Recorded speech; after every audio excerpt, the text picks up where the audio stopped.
VSK world channel వీక్షకులందరికీ స్వాగతం. ఈరోజు మనం పోటీ పరీక్షల్లో చాలా మందిని తికమొక్క పెట్టే ఈ ఇఫ్ క్లాజెస్ లేదా కండిషనల్ సెంటెన్సెస్ సంగతేంటో లోతుగా చూద్దాం. మీరు మా ఛానల్కు కొత్త అయితే ఈ విశ్లేషణ మీకు నచ్చితే దయచేసి సబ్స్క్రైబ్ చేసుకోండి.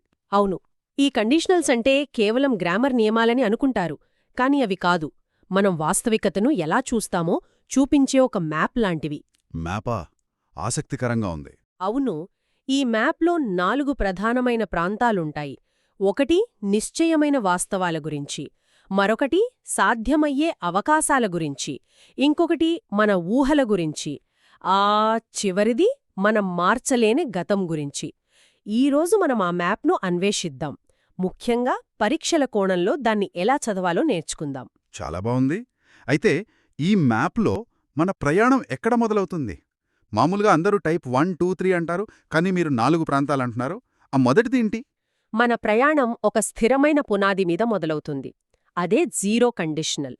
ఇది మార్పులేని నిశ్చయమైన వాస్తవాల గురించి మాట్లాడుతుంది. అందుకే దీన్ని విశ్వసత్యాలు అంటే యూనివర్సల్ ట్రూత్స్ లేదా శాస్త్రీయ నియమాల కోసం వాడతాం. ఇక్కడ ఇఫ్ అంటే అయితే అనేది ఒక షరతును సూచించదు, వెన్ లేదా వెనెవర్ అనే అర్థాన్నిస్తుంది. ఓకే, అంటే if water reaches 100 degrees Celsius it boils లాంటి వాక్యాలన్నమాట. ఇక్కడ ఇట్ విల్ బాయిల్ అని మనం అనకూడదు, ఎందుకంటే అది జరగొచ్చు జరగకపోవచ్చు అనే అవకాశం లేదు. అది జరిగి తీరుతుంది. ఖచ్చితంగా ఫలితం గ్యారెంటీ. అందుకే ఇఫ్ క్లాజ్ మరియు మెయిన్ క్లాజ్ రెండూ కూడా రెండు సింపుల్ ప్రెజెంట్ టెన్స్లోనే ఉంటాయి. కరెక్ట్. అవును, ఖచ్చితంగా. If you heat ice it melts. మంచును వేడి చేస్తే అది కరుగుతుంది. లేదా if you don't eat you get hungry. ఇవన్నీ శాశ్వత సత్యాలు. సరే, ఇది అర్థమైంది. అంటే పోటీ పరీక్షలో ఒక ప్రశ్న శాస్త్రీయ వాస్తవం గురించి ఉంటే ఆప్షన్స్లో విల్ లేదా వుడ్ ఉన్నా కూడా మనం వాటిని ఎంచుకోకూడదు. రెండు వైపులా సింపుల్ ప్రెజెంట్ టెన్స్ ఉన్న ఆప్షనే సరైనది. ఇది ఒక రకమైన ట్రాప్ క్వశ్చన్ కావచ్చు కదా? అవును, ఇది చాలా ముఖ్యమైన పాయింట్.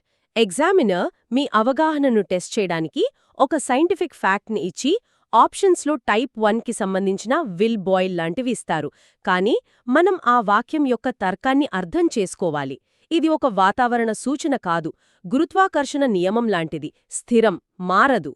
ఓకే, ఈ పునాది చాలా స్పష్టంగా ఉంది. మరి ఈ నిశ్చయమైన ప్రపంచం నుండి బయటకొస్తే మన మ్యాప్లో తదుపరి ప్రాంతమేది? నిశ్చయమైన ప్రపంచం నుండి మనం వాస్తవ అవకాశాల ప్రపంచంలోకి అడుగుపెడతాం. ఇదే టైప్ 1 కండిషనల్. జీవితంలో చాలా విషయాలు గ్యారంటీ కాదు కదా. మనం తీసుకునే నిర్ణయాలు చర్యల మీద ఆధారపడి ఉంటాయి. టైప్ 1 అలాంటి పరిస్థితుల గురించే మాట్లాడుతుంది. ఇది మనం రోజూ ఎదుర్కొనే ఒక కూడలి లాంటిది అని మన సోర్సెస్ చెప్తున్నాయి. అంటే ఒక ఫార్క్ ఇన్ ద రోడ్. మనం ఏ దారి తీసుకుంటామనే దానిపై మన గమ్యం ఆధారపడి ఉంటుంది. ఉదాహరణకు, if you study hard you will get a good rank. సరిగ్గా చెప్పారు. ఇక్కడ నిర్మాణం గమనిస్తే ఇఫ్ క్లాజ్లో సింపుల్ ప్రెజెంట్ టెన్స్ అంటే స్టడీ మరియు మెయిన్ క్లాజ్లో సింపుల్ ఫ్యూచర్ విల్ గెట్ ఉంటుంది. ఇది వర్తమానంలో మనం చేసే పని భవిష్యత్లో ఎలాంటి ఫలితాన్ని ఇస్తుందో చెప్తుంది.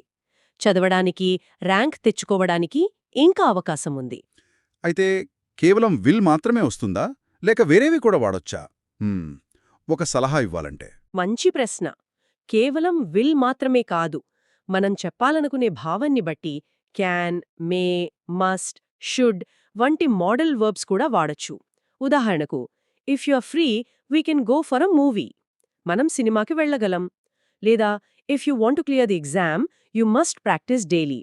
నువ్వు పరీక్ష క్లియర్ చేయాలంటే రోజూ ప్రాక్టీస్ చేయాలి. అంటే పరీక్షలో ఇఫ్ క్లాజ్లో సింపుల్ ప్రెజెంట్ టెన్స్ కనిపిస్తే రెండో వైపు విల్, క్యాన్, మస్ట్ లాంటి పదాలు ఉన్నాయో లేదో చూసుకోవాలి. ఇక్కడే చాలామంది చేసే ఒక సాధారణ తప్పుంటుంది కదా, if you will study hard అని అంటుంటారు.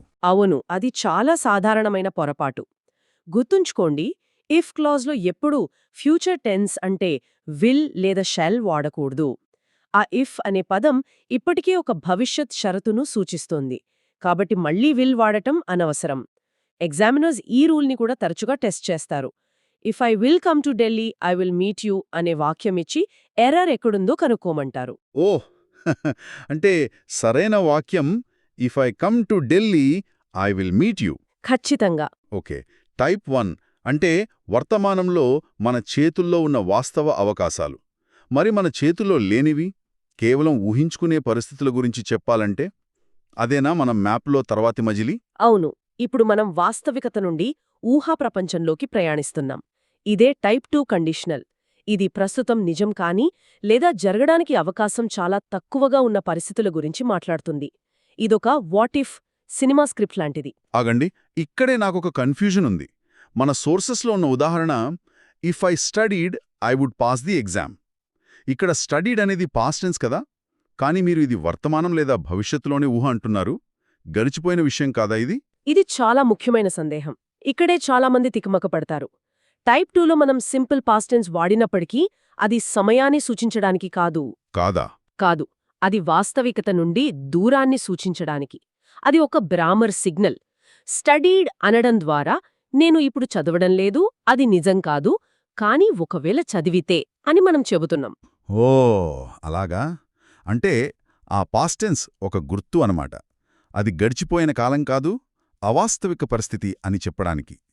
చాలా ఆసక్తికరంగా ఉంది. సో నిర్మాణం ఇఫ్ ప్లస్ సింపుల్ పాస్ట్ అయితే మెయిన్ క్లాజ్లో వుడ్ ప్లస్ V1 వస్తుంది. అంటే if I won the lottery I would buy a big house. నాకిప్పుడు లాటరీ తగల్లేదు, కానీ తగిలితే అని ఊహించుకుంటున్నాను. కరెక్ట్. ఇంకో ఉదాహరణ, if I knew her address I would send her an invitation. అంటే నాకు ఆమె అడ్రస్ ఇప్పుడు తెలియదు. అలాగే సలహాలివ్వడానికి వాడే if I were you I would not do that కూడా ఇదే. నేనే నీ స్థానంలో ఉంటే అలా చేసేవాణ్ణి కాదు, నేను నీ స్థానంలోకి రాలేను, అది అసాధ్యం, అందుకే అది టైప్ 2. పరీక్షల దృక్కోణంలో ఇక్కడ గమనించాల్సిన విషయమేమిటి? ముఖ్యంగా ఆ వర్ వాడకం గురించి కొంచెం చెప్పండి. ఇఫ్ ఐ వాజ్ యూ అని అనకూడదా? మంచి పాయింట్. గ్రామర్ ప్రకారం ఈ ఊహాత్మక లేదా అవాస్తవిక పరిస్థితులలో సబ్జెక్ట్ ఏదైనా సరే, అంటే I, he, she, it, were వాడకం సరైనది.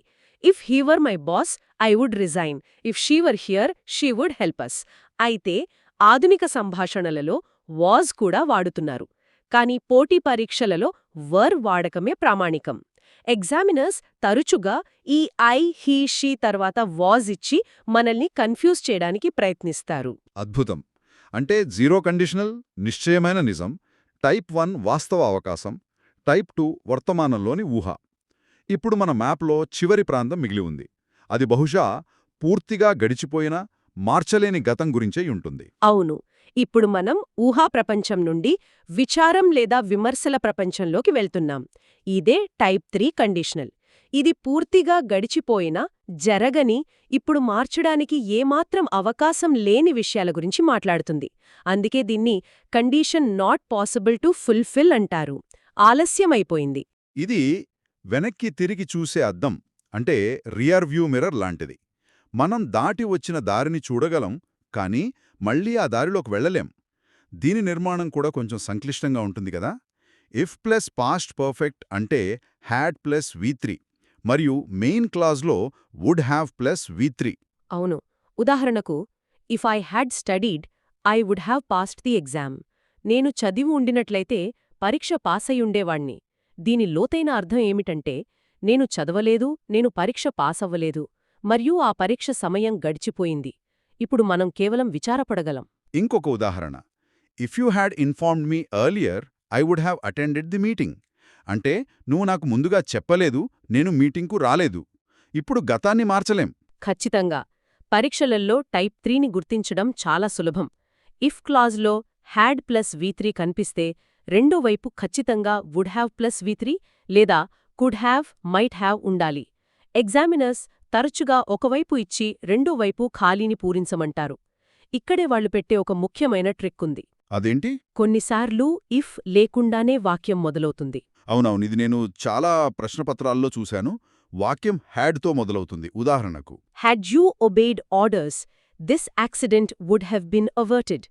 ఇది చూడటానికి ప్రశ్నలా అనిపించినా ఇది ప్రశ్న కాదు.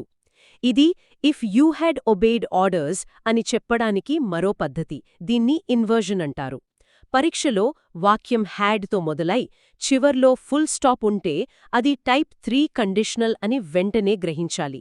దాని రెండో భాగంలో వుడ్ హ్యావ్ కోసం వెతకాలి. చాలా స్పష్టంగా వివరించారు. ఈ 4 రకాలను ఒక్కసారిగా చూస్తే అవి కేవలం గ్రామర్ నియమాలలాగా కాకుండా సమయం మరియు వాస్తవికతతో మనం ఎలా వ్యవహరిస్తామో చూపిస్తున్నాయి. జీరో కండిషనల్ స్థిరమైన వాస్తవికత, టైప్ 1 నియంత్రించగల భవిష్యత్తు, టైప్ 2 మార్చాలనుకునే వర్తమానం మరియు టైప్ 3 మార్చలేని గతం. సరిగ్గా అదే. ఈ తర్కాన్ని గుర్తుంచుకుంటే నియమాలను బట్టి పట్టాల్సిన అవసరం లేదు. ప్రతి కండిషనల్ వెనుకున్న ఆలోచనను అర్థం చేసుకుంటే ఎలాంటి ప్రశ్న వచ్చినా సులభంగా సమాధానమివ్వచ్చు. ఈరోజు మన విశ్లేషణ అద్భుతంగా సాగింది. ఈ రియాలిటీ మ్యాప్ అనే ఆలోచన ఈ సంక్లిష్టమైన అంశాన్ని చాలా సులభతరం చేసింది. సంతోషం. ఈ మ్యాప్ని ఉపయోగించి అభ్యర్థులు తమ దారిని సులభంగా కనుగొంటారని ఆశిస్తున్నాను. వింటున్న వారికి ఒక ఆలోచనతో ఈ చర్చను ముగిద్దాం. Subscribe VSK World for more concepts.